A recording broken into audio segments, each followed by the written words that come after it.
Hello and नमस्ते India. I am Gurjeet Kaur from Canwin foundation. मैं अपने सभी व्यूवर्स का बहुत बहुत स्वागत करती हूँ।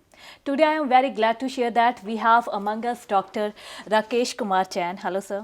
हाय। Doctor Rakesh Kumar Jain senior consultant हैं पीडियाट्रिक न्यूरोलॉजी के at Fortis memorial research institute Gurugram में। डॉक्टर सर ने यूके ट्रेंड हैं और 10 ईयर एक्सपीरियंस्ड हैं इंग्लैंड में, और इतना ही नहीं 19 ईयर्स इनको एक्सपीरियंस हो गया है इस फील्ड में। डॉक्टर सर एक्टिव मेंबर हैं वेरियस इंटरनेशनल न्यूरोलॉजी सोसाइटीज़ के और इनिशियली वेरियस कोर्सेज चला रहे हैं पीडियाट्रिक एपिलेप्सी के इंडिया में। इनकी तारीफ जितनी की जाए कम पड़ जाएगी, और अगर मैं जारी रखूँगी तो हमारी वीडियो भी कम पड़ जाएगी। Sir most welcome in. Thank you very much. Thanks for nice introduction. I don't know whether I deserve this or not. No sir, सबसे पहले आप मैं गुजारिश करती हूँ कि आप हमारे व्यूअर्स को अपने बारे में, अपने फील्ड के बारे में थोड़ा बता दीजिए। I am a pediatric neurologist या चाइल्ड न्यूरोलॉजिस्ट भी उसको बोलते हैं। हमारा काम क्या होता है मेनली, जो 18 साल से कम के बच्चे हैं उसका न्यूरोफिजिशियन हूँ मैं, नॉट न्यूरोसर्जन, न्यूरोफिजिशियन, जिसमें हम 18 साल से कम के बच्चों को देखते हैं। कौन सी प्रॉब्लम्स हम देखते हैं मेनली, जैसे बच्चों में मिर्गी होती है या मिर्गी का शक होता है। Right from new born period से मिर्गी शुरू हो सकती है और आगे किसी भी एज में हो सकती है। और मिर्गी की जो तकलीफ़ है छोटे बच्चों में कंपैरेटिवली ज़्यादा होती है। दूसरा, हमारे पास आते हैं ऑटिज़म के बच्चे हैं जो टाइम से बोलना शुरू नहीं करते हैं, नज़रें नहीं मिलाते हैं, या डेवलपमेंट डिलेड हैं, उठना बैठना टाइम से नहीं शुरू करते हैं। बच्चों में हेडेक बहुत होता है, कंसंट्रेशन कम है, बहुत ज़्यादा शरारती बच्चे हैं, एक जगह टिक के नहीं बैठते हैं, ADHD के बच्चे हैं, है ना। इसके अलावा और बहुत सारी जेनेटिक और मेटाबॉलिक कंडीशंस होती हैं, जैसे डाउन सिंड्रोम या जो हैं कुछ जेनेटिक न्यूरोडिजनरेटिव डिजीज़ होती हैं। उनका मतलब क्या है कि एक बार बीमारी अगर शुरू हो जाती है बच्चों में तो बीमारी समय के हिसाब से आगे बढ़ती हुई चली जाती है। जैसे आपने हाल ही में हमने एक बच्चा कवर किया था जिसको SMA थी, स्पाइनल मस्कुलर एट्रोफी, जो जेनेटिक डिजीज़ है और जिसको अगर समय पे ट्रीट न किया जाए तो 2, ढाई, 3 साल के अंदर बच्चे की मृत्यु तक हो जाती है। तो एक बच्चे के लिए हमने इस कैनविन फाउंडेशन के माध्यम से ही हमने कैंपेन चलाया था, जिसमें हमने 16 करोड़ की क्राउड फंडिंग रेज़ की थी और उस बच्चे को वो इंजेक्शन लगवाया था। और by God's grace the child is doing well actually. So ये एक स्पेक्ट्रम है पूरा का पूरा चाइल्ड न्यूरोलॉजी में, जो एज ए चाइल्ड न्यूरोलॉजिस्ट मैं देखता हूँ और उन बच्चों की समस्या समझने की कोशिश करते हैं और अपनी तरफ से हम भरसक प्रयास करते हैं कि उनको कुछ ना कुछ हम सोल्यूशन दे सकें, फैमिली को कुछ रिलीफ दे सकें। अभी सर आपने एक वर्ड यूज़ किया एपिलेप्सी, जो कि बहुत ही एक गंभीर बीमारी है।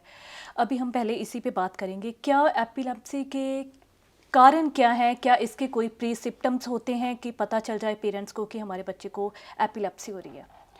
देखिए, एपिलेप्सी जनरली 90% केसेस में पेरेंट्स मिस नहीं कर सकते एपिलेप्सी को। एपिलेप्सी में क्या रहता है, जिसको हम हिंदी में मिर्गी बोलते हैं या दौरे आने की जो समस्या है वो बोलते हैं।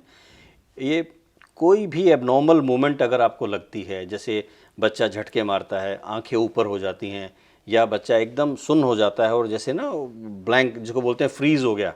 कई पेरेंट्स वर्ड यूज़ करते हैं कि जी हमारा बच्चा फ्रीज़ हो जाता है 10-15 सेकंड के लिए, तो वो भी एक तरह की एपिलेप्सी होती है। एक हाथ की मूवमेंट बहुत ज़्यादा है, दूसरे की नहीं है, सोते हुए झटके आते हैं, या बच्चा बोलना बंद कर देता है। तो बहुत सारी तरह की मतलब अलग अलग टाइप की एपिलेप्सीज होती हैं।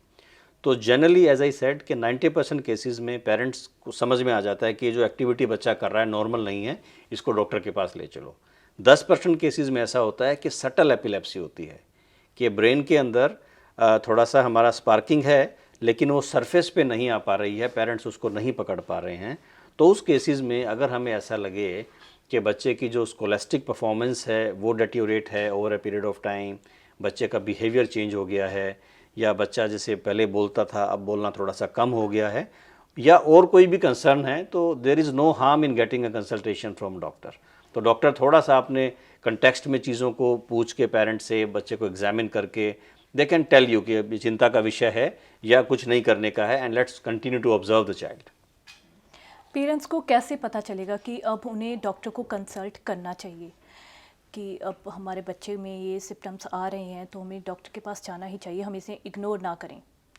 जैसे मैंने बताया, अगर एपिलेप्सी है तो एपिलेप्सी एक ऐसी चीज़ है कि जो इग्नोर नहीं करी जानी चाहिए, क्योंकि अगर सीजर या मिर्गी का दौरा बच्चे को लंबा चलता है तो it can leave actually irreversible damage inside the brain, जो कि बच्चे की आगे इंटेलिजेंस जो है, मेमोरी है, पढ़ने लिखने की जो काबिलियत है, उन सब के ऊपर भी असर डाल सकता है। क्या प्रेगनेंसी की डिलीवरी भी इसमें कोई रोल अदा करती है कि अगर सी सेक्शन हुआ है या नॉर्मल डिलीवरी हुई है तो उस वजह से मतलब आगे चल के ये प्रॉब्लम हो गई, या उस टाइम पे कोई इशू हुआ है मदर को तो उस वजह से एपिलेप्सी की प्रॉब्लम बच्चों में आती है? इट्स वेरी इंपॉर्टेंट एक्चुअली ना यू आस्क दिस क्वेश्चन, क्योंकि बच्चे की जो फाउंडेशन है वो प्रेगनेंसी के साथ ही शुरू होती है कहीं ना कहीं। तो मदर का न्यूट्रिशन है वो बहुत ज़्यादा इंपॉर्टेंट है। भाई पूरे 8-9 महीने मदर कैसे बच्चे को रखती है, मदर किस कंडीशन में रहती हैं। उसके बाद और जो इम्पॉर्टेंट प्रोसेस है, जिस वक्त बच्चे की डिलीवरी होती है, जो वो 24 से 48 घंटे का जो समय होता है, that is very crucial for the baby as well as for mother.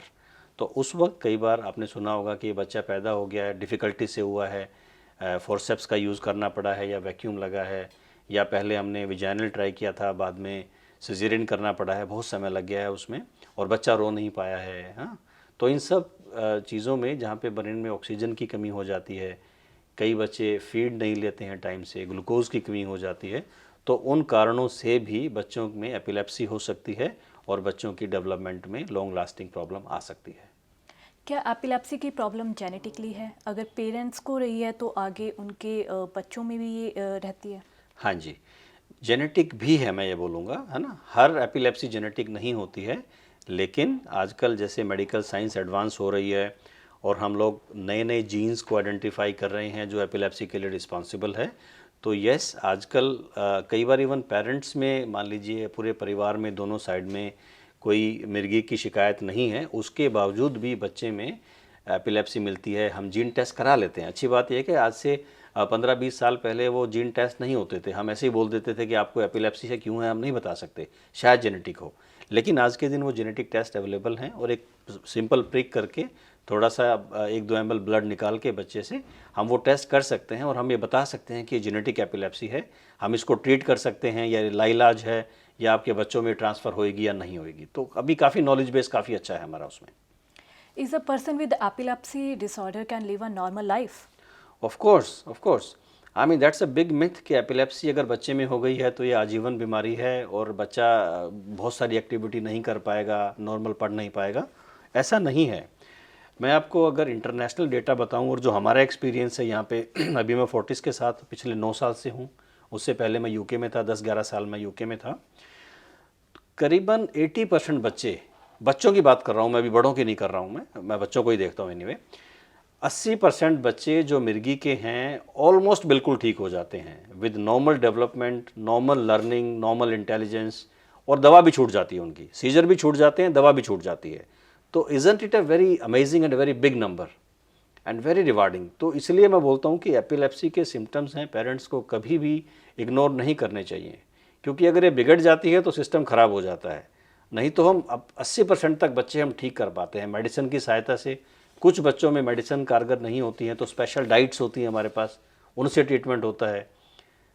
कई केसेस में सर्जरी भी लगती है, सर्जरी के बाद ठीक हो जाते हैं। और कई केसेस में कुछ एक सिंपल चिप लगती है यहाँ पे, उसको वीएनएस डिवाइस बोलते हैं हम। उस वीएनएस डिवाइस के माध्यम से भी हम 70 से 80% बच्चों को ठीक कर सकते हैं। लेकिन किस बच्चे के लिए क्या चीज़ लगेगी वो doctor obviously, I mean you can not decide that.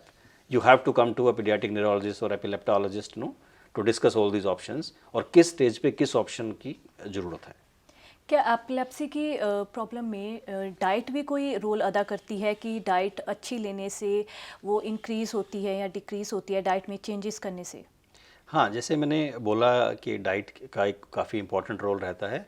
एक balance diet, good nutrition is important anyway, because there are few epilepsies which are caused by deficiency of nutrients, जैसे फॉलिक एसिड है, पायरिडॉक्सिन है, ये छोटे छोटे vitamin B12 के component हैं। उनकी कमी से भी कई बार बहुत गंदी एपिलेप्सीज हो जाती हैं, और वो पकड़ में अगर ना आए तो हमें पता लगे कि 2 पैसे की दवाई है लेकिन वो ठीक टाइम से नहीं मिली है तो बच्चे का इलाज नहीं हो पा रहा है, और यह हमारी पकड़ में नहीं आई, ऐसा भी हो जाता है। तो नॉर्मल न्यूट्रिएंट्स हैं। इसके अलावा there are certain epilepsies, certain refractory epilepsies. Refractory हम बोलते हैं जो लाइलाज टाइप होती हैं, जो मेडिसिन से ट्रीट नहीं हो पा रही हैं, और जब हम ईईजी करते हैं तो उन ईईजीज में there are certain indicators, EEG में कुछ पैटर्न होते हैं जो देख के हमें लगता है कि इनमें कुछ स्पेशल तरह की डाइट होती है, जिसको कीटोजेनिक डाइट बोलते हैं या मॉडिफाइड एटकिंस डाइट बोलते हैं, लो ग्लाइसेमिक डाइट बोलते हैं। तो उस डाइट को हम एज ए मेडिसिन यूज़ करते हैं and it works well in 60 to 70% of cases. क्या एपिलेप्सी के पेशेंट्स को लाइफ टाइम मेडिसिन खानी पड़ती है? क्या ये मतलब कुछ टाइम के बाद ये ठीक हो जाती है और इसका परमानेंट क्योर है? हाँ, जैसे मैंने आपको ना पिछले सवाल में बताया है, करीबन 80% बच्चे हमारे 70 to 80% बच्चे ठीक हो जाते हैं और उनमें मेडिसिन भी बंद हो जाती है। तो बच्चों में हमारा भरसक प्रयास यही रहता है कि अगर एपिलेप्सी कंट्रोल है तो हम 2-3 साल का ट्रीटमेंट देके उन दवाइयों को धीरे धीरे बंद करते हैं और 70-80% बच्चे एज आई सेड कामयाब भी हो जाते हैं। क्या प्रिकॉशंस जो हैं जो आप पेरेंट्स को सजेस्ट करना चाहेंगे वो रखें, या इसको कैसे अवॉइड कर सकते हैं ताकि जिनको नहीं है वो इनसे कैसे बच सकें? देखो, बड़ा सवाल है आपका ये। एक तो प्रिवेंशन की आप बात कर रहे हो, दूसरी आप बात कर रहे हो कि प्रिकॉशन क्या लेनी है। ठीक है, प्रिवेंशन में तो right from pregnancy it starts actually कि ड्यूरिंग प्रेगनेंसी ध्यान रखें कि न्यूट्रिशन वगैरह पूरा हो, डिलीवरी आपकी हॉस्पिटल में है या घर में है तो प्रॉपर साधन अवेलेबल हों, टाइम से हम आइडेंटिफाई करें अगर डिलीवरी के दौरान कोई प्रॉब्लम है, पीडियाट्रिशियन की अवेलेबिलिटी को रखें साथ में, अगर कोई प्रॉब्लम हमें लगती भी है तो जैसे ही बच्चा बाहर आता है we should be able to handle the child very carefully, oxygen वगैरह साथ में हो ताकि हम उस दौरान जो प्रॉब्लम होती हैं जो लॉन्ग लास्टिंग इफेक्ट करती हैं उसको हम प्रिवेंट कर सकें। उसके बाद लेट से एक बच्चे को एपिलेप्सी है तो उसका हम कैसे ध्यान रखें, तो जो भी डॉक्टर ने आपको दवा दी हैं वो दवाएं टाइम से लेनी हैं और जैसे ही दवा के बाद भी सीजर आ सकता है डॉक्टर के संपर्क में रहें आप, हो सकता है दवा सूट ना करे या वो दवा बढ़ाने की ज़रूरत हो हमें, है ना, तो वो सब चीज़ों का हमें ध्यान रखना है। ठीक है, और ये सब करते हैं तो obviously I mean the treatment is very good opportunity है। सर, आप हमारे व्यूअर्स को या उन पेरेंट्स को जिनके बच्चों को एपिलेप्सी है उनके लिए क्या कहना चाहोगे ताकि वो नेगेटिव ना हो, अपने बच्चे को मतलब वो अलग ना समझें? देखो, एपिलेप्सी कोई स्टिग्मा नहीं है, अभी काफ़ी सारे बच्चे हैं हर बड़े स्कूल में, गुड़गांव में एक से एक बड़ा स्कूल है, उन सब के बच्चे हमारे पास आते हैं। एक भी स्कूल आपको ऐसा नहीं मिलेगा जिसमें एपिलेप्सी का बच्चा ना हो।